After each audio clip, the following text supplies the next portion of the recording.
एक बार एक आदमी एक बूढ़े संत के पास गया और पूछा, ध्यान क्या है? उस संत ने कहा, जागरण को ही ध्यान कहा गया है। उसने कहा, मुझे सीखना है।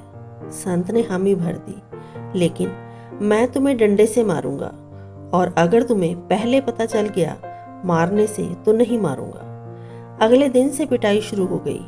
वो कोई काम लगा हो और संत डंडा मार दे, शाम तक पूरा शरीर दर्द करने लगा। अब ये रोज का काम हो गया, लेकिन उस व्यक्ति की सतर्कता अब बढ़ने लगी और 2-3 महीने में ही वो पहले ही संत को रोकने लग गया। अब गुरु ने परीक्षा बढ़ा दी। अब रात को भी हमला करना शुरू कर दिया, लेकिन जल्दी ही रात को भी वो बचना शुरू हो गया। जरा सी आहट से पे वो सतर्क हो जाता। अब परीक्षा और जटिल हो गई।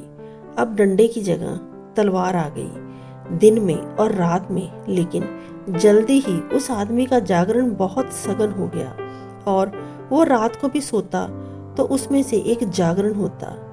इसे ही श्री कृष्ण ने कहा है कि जब दुनिया सोती है तब योगी जागता है।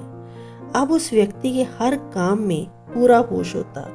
गुरु ने कहा, इसी जागरण को ध्यान कहा गया है। अब तुम जा सकते हो। उसने विदा ली और आश्रम से बाहर आया, लेकिन बाहर आते ही उसे लगा, क्यों ना गुरु की परीक्षा लूं। इसका कितना होश है, एक डंडा उठाकर देखूं। आज और वापस मुड़ा ही था कि गुरु ने कहा, सावधान, मैं बूढ़ा आदमी हूं, डंडे की चोट नहीं सह पाऊंगा। उस व्यक्ति ने कहा, आपको कैसे पता चला? अभी तो मैंने सिर्फ सोचा था। गुरु ने कहा, यह परम जागरण की दशा है। इसे तुरिया कहा जाता है। यही ध्यान की सर्वोत्तम अवस्था है। ध्यान का एकाग्रता से कोई संबंध नहीं। ध्यान उस अवस्था को कहते हैं जब आपके चित्त में कोई विचार ना हो। एकाग्रता में भी एक विचार तो होता ही है, ध्यान में एक भी नहीं होता। अब अगर उस बूढ़े संत के मन में एक भी विचार होता तो वह अपने शिष्य का विचार नहीं पकड़ सकता था। विचार शून्य हुए बिना हम ना अस्तित्व की आवाज को सुन सकते हैं और ना ही दूसरों की।